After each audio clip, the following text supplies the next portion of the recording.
Bien, continuamos ahora con el aspecto de deducciones especiales de esta tercera categoría.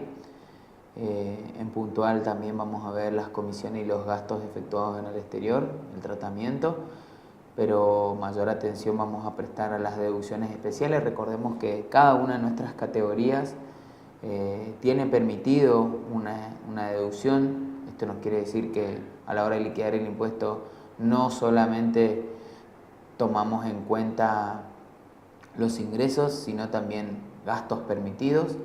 Por eso hablamos también de una ganancia. Así que bueno, eso es lo que vamos a ver en especial de esta categoría, de esta tercera categoría. Y están enunciadas en el artículo 87 de la ley las deducciones especiales admitidas para esta categoría. Inician el inciso A hablando de los gastos y demás erogaciones inherentes al giro del negocio.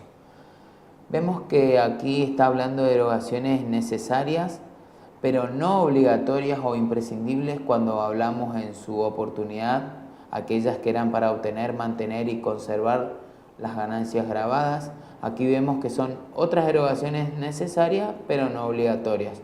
Es el típico ejemplo de la propaganda, del gasto de representación, del agasajo a clientes, de una gestión a favor de un cliente, etc. Bien, entre otras de las deducciones especiales encontramos los castigos y previsiones contra los malos créditos. Malos créditos, entiéndase aquellos créditos dudosos o incobrables en cantidades justificables. Esto es importante porque nos marca un parámetro y un límite implícito que se trata de establecer a la hora de las previsiones en el caso de los incobrables. Y para que resulte deducible se establecen condiciones y una de ellas es que corresponda al ejercicio ese crédito, que tenga como origen una operación comercial y que cumpla con los índices de incobrabilidad enunciados en el artículo 136 del decreto reglamentario. Ese decreto reglamentario en el artículo 133 establece que el contribuyente puede optar entre un cargo real a resultados o un sistema de previsión de incobrables para hacer frente a la contingencia de esa naturaleza. A su vez, que el contribuyente hubiese optado por el sistema de previsión, su variación solo podrá ser previa autorización de la AFIP. El legislador lo que intentó o intenta hacer con esto es permitir la deducción por la previsión por incobrables. Recordemos las primeras materias de contabilidad, uno de los conceptos es un concepto contable, es la previsión para incobrables, para hacer frente a estas contingencias, a estos incobrables, a estos créditos que surgen, existen y son reales.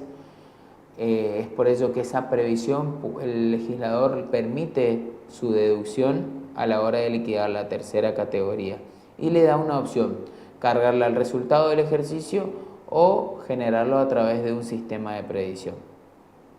Ese sistema de previsión tiene una manera de determinarse y lo establece la ley en un porcentaje que surge de relacionar los quebrantos por incobrables producidos en los últimos 3 ejercicios, incluyendo la constitución del fondo para incobrable, con el saldo de créditos por ventas existente al inicio de cada uno de los ejercicios mencionados.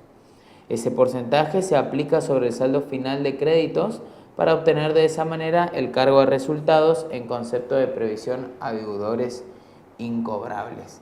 Es decir, usaremos los últimos 3 ejercicios, ¿no es cierto?, producidos en los últimos 3 ejercicios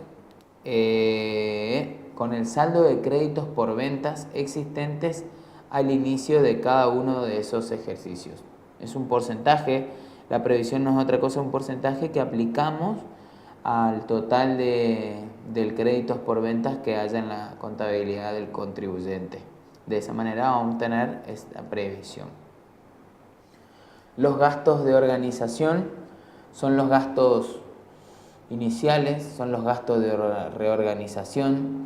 También incluye los de investigación, estudio y desarrollo de intangibles, Cuando a veces mencionamos gasto de organización, creemos que son solamente los gastos de inicio del contribuyente para formar su actividad, y no solamente son ellos, sino también aquellos gastos que se pudieran incurrir en el caso de una reorganización, que también forman parte y van incluidos en este concepto como deducción.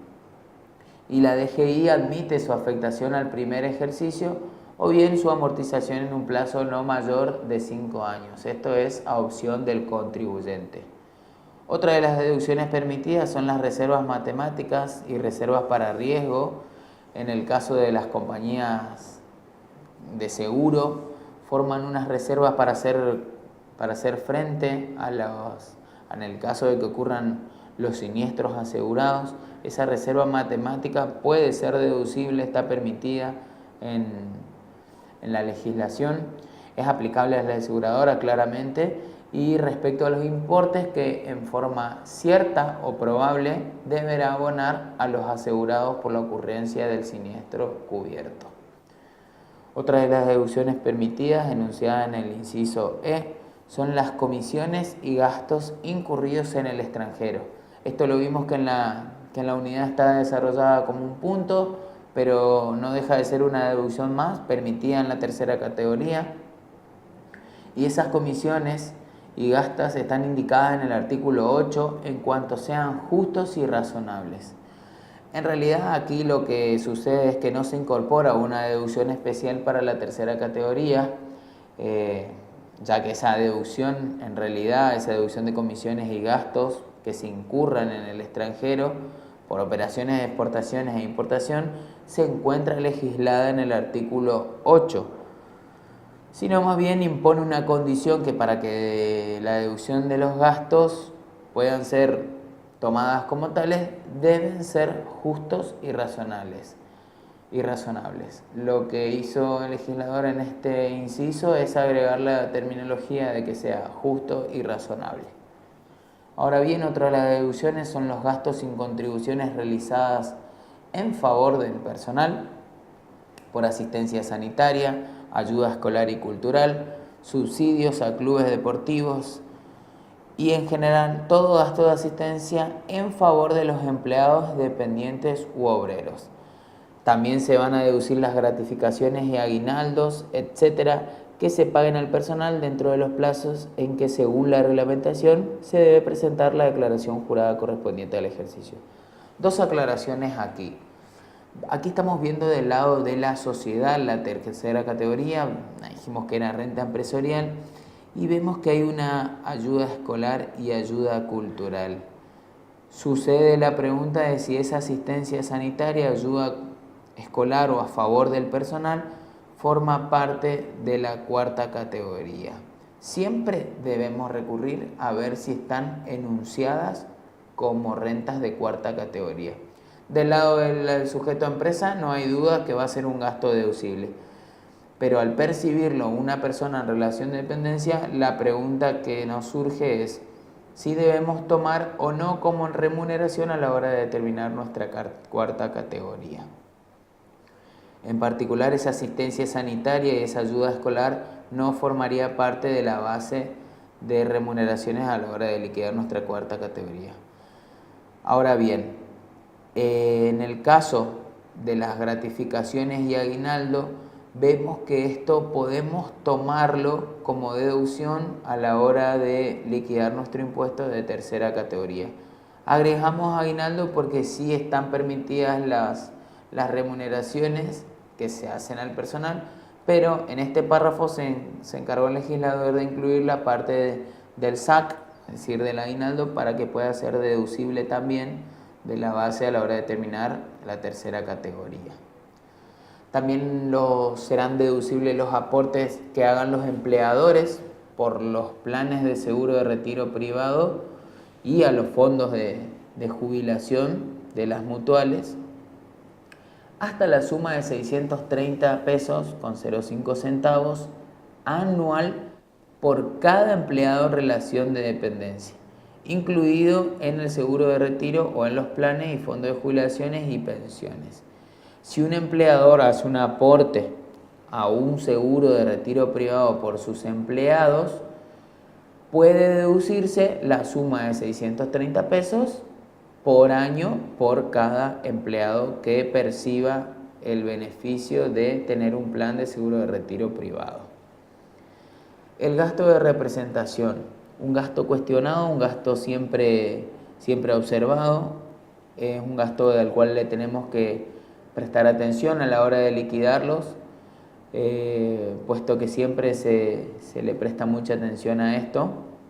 Por ende, nosotros a la hora de liquidar el impuesto también tenemos que prestarle atención.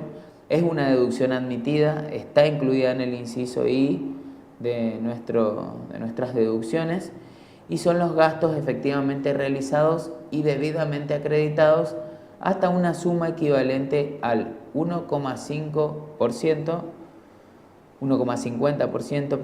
del monto total de las remuneraciones pagadas en el ejercicio fiscal al personal en relación de dependencia.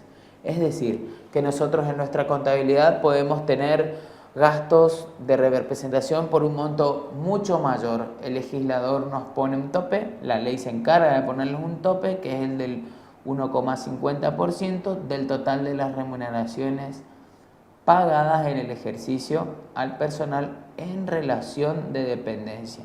Solamente está hablando de remuneraciones que se paguen a los empleados de la empresa. Al estar en tercera categoría, por lo general nos solemos ubicar como si fuéramos una sociedad de capital.